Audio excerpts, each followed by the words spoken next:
Hello and welcome back to Doctor Who in Mind. This is episode 2. I'm Stephen, I'm a Doctor Who fan, and I'm a depression sufferer.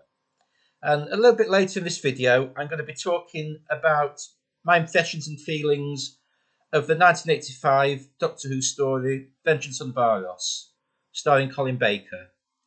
But first, I just want to talk about what happened when I first went on antidepressants 2.5 years ago.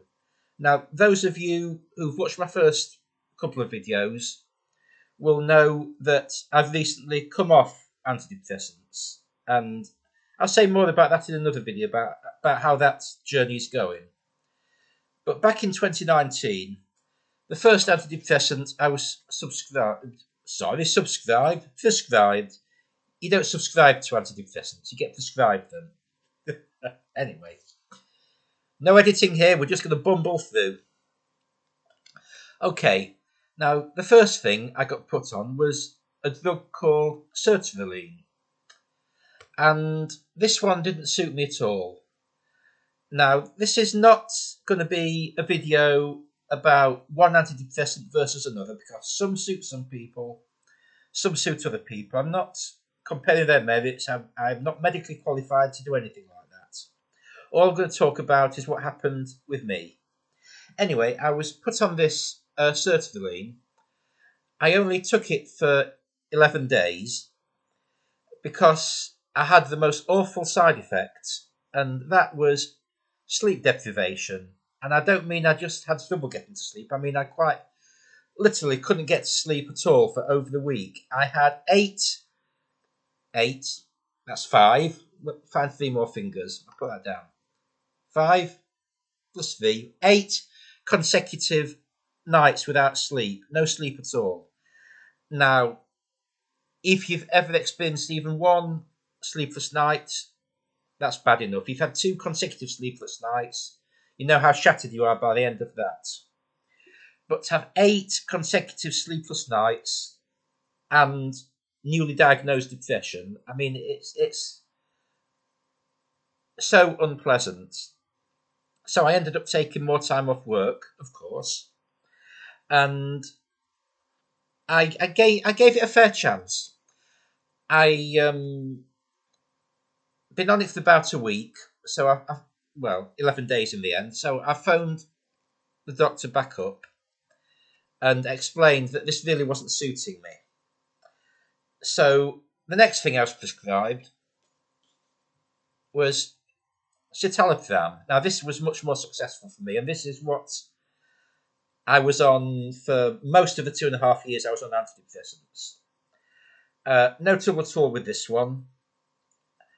I was told, well, with any antidepressants, that you do have to give these time to work. I shouldn't expect instant results. I say, my doctor said maybe it'll be 2 weeks before you start to notice any changes mentally in how you're feeling. And I'd say it was slightly more for me, but in that sort of ballpark. And I was on this from end of March 2019 right through until July this year, when I was put on a 10 milligram dose just for the last month of being on it, just to sort of wean me off it. So you they don't want you falling off a cliff. You don't want to go whoop, zoop. So what they do is whoop, whoop, whoop, whoop. If you see what I mean. So that's the one that suited me. I have heard from other friends who have depression that this one suits them absolutely fine. So if you do get diagnosed with depression and the first medicine they put you on doesn't suit you for whatever reason, don't be disheartened, because there is one out there which will be the right one for you. Now it's time to talk about Doctor Who, so that means it's time to put the Doctor in my hat. And of course it's Colin Baker today. So let's see how... Oh, I'm going to need the brim turned up. This is quite a heavy action figure. It's not the heaviest one. I think when I get down to doing a Tom Baker story, I think that's the heaviest action figure. So Anyway, I'm going to have to move back a bit because so you can see him in all his glory. Okay. January 1985. I was 10 years old at the time when Vengeance on Varos was first broadcast on the BBC. It's the second story of Colin Baker's first full season, and it's also the second story of me being a proper dedicated Doctor Who fan. Now, I did watch some of what went out in the previous season. I caught bits of, I think I saw all of Warriors of the Deep. I think I saw The Awakening, Resurrection of the Daleks, and most of Planet of Fire. But I wasn't really a dedicated viewer as such. It just happened to be on TV, and I enjoyed it. I mean, I became more of a Doctor Who fan when I started reading the Target novelisations later that year, 1984. Anyway, 1985 rolls around. New season is announced, and me and my brother just get straight into watching it. Now, we didn't see every single episode that went out this season because we didn't have a video recorder. So if we were out somewhere, we missed it. It's gone. No way of catching up. Not till the books came out, anyway. But I think I did actually see both episodes of this one as it went out. Now, background about where I was in my life at this time. This was broadcast 19th and 26th of January 1985. And that was quite a sad month for me because between those two dates is when my paternal granddad died. So, although I don't associate that in any way with this story, I mean, it's not like the story brings back sad memories in that way. I'm just giving you a bit of context for how I was viewing it at the time.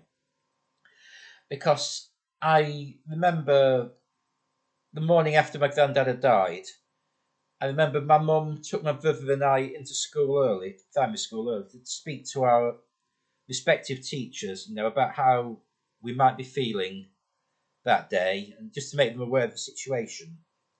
And like I say, I was still 10. My brother would have been 7, fast approaching 8. And I remember, for the second episode of this, I was actually visiting a friend's house, and he wasn't a Doctor Who fan.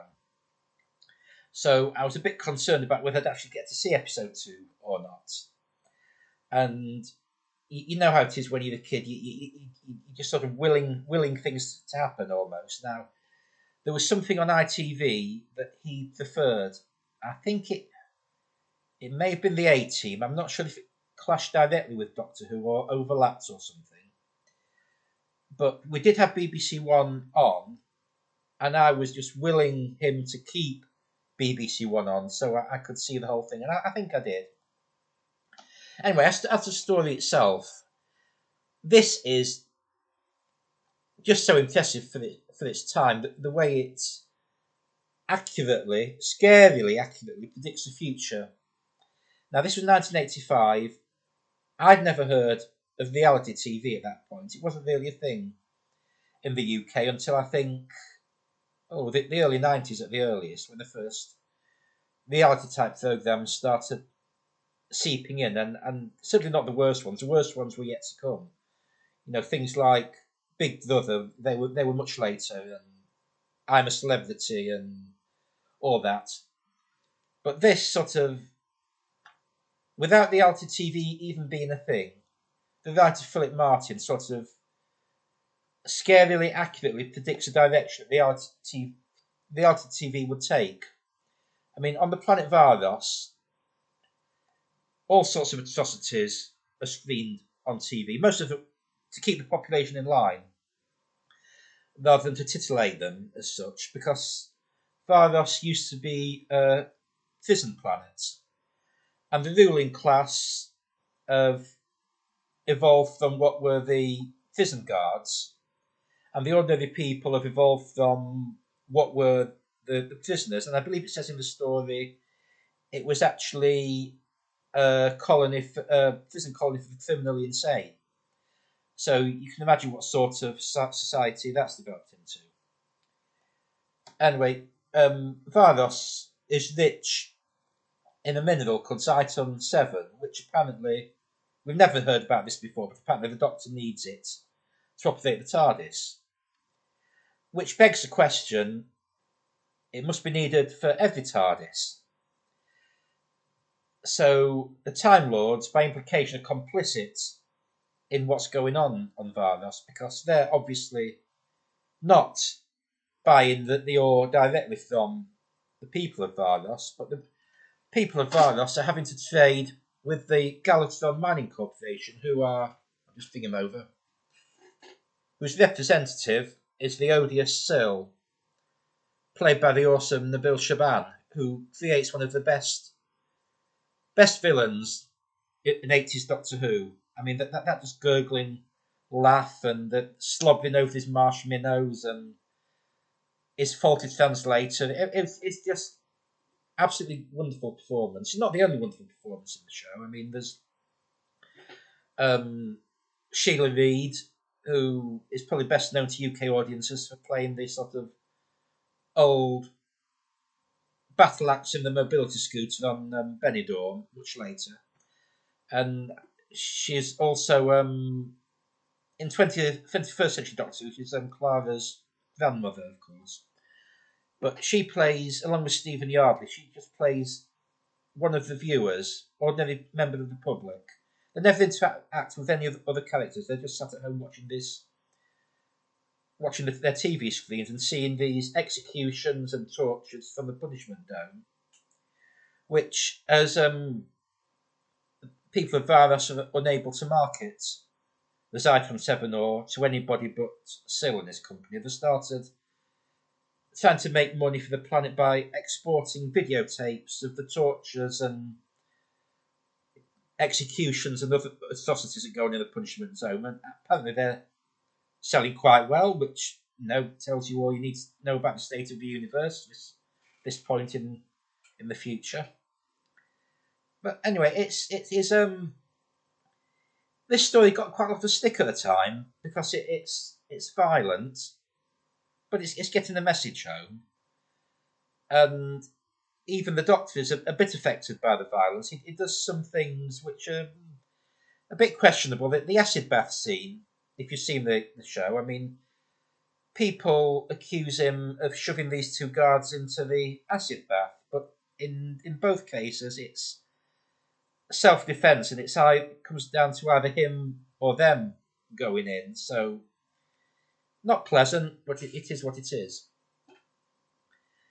Now, the other thing I would say about this story is it is just so dark, and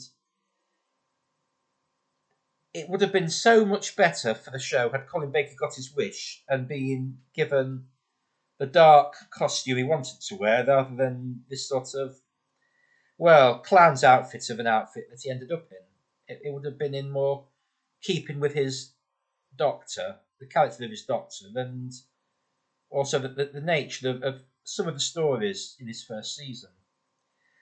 And of course, we know that the high ups in the BBC use the darkness of the show as a sort of excuse for the first cancellation or hiatus. It was an attempted cancellation, but it ended up being a hiatus. The show did survive and come back for 4 more seasons. Anyway, those are my memories of Vengeance on Varos and what was happening in my life at the time. It's actually my favourite Colin Baker story. I put that right out there. I enjoy it thoroughly every time I watch it. It takes me back to my childhood. I just put this down, and now I'm going to just talk about what I'm going to be watching for the next episode. Now, I told you that I'm going to pick these stories randomly. So, I've got my phone here. I don't know if you can see that, but how close do I have to get? That's not showing up well at all. But basically, it didn't. That angle's not so bad. I've brought up a spinning wheel random generator, I've timed it to pick a random number between 1 and 295. Each of those numbers corresponds to one story that I've got left to do in my list. They're in chronological order, but each time a story gets knocked off the list, then obviously the stories above it will move up a place. So today I'm choosing between 1 and 295. When I've chosen that, there'll be just 294 stories left. So in the next episode, I'll choose it. It'll pick a number between 100 and 295. So I'm just going to spin the wheel. Then I'll consult my spreadsheet and see what we get. So this is going to be a surprise for you and a surprise for me. Let's see what we get. And we are spinning. Nice sound effect. And let's see what we get. It stopped. 142. I wouldn't be surprised if that's not if that's another Colin Baker. Actually, it sounds about the sort of number right for him. So I'll bring up my spreadsheet and just see if I scroll down. 142 is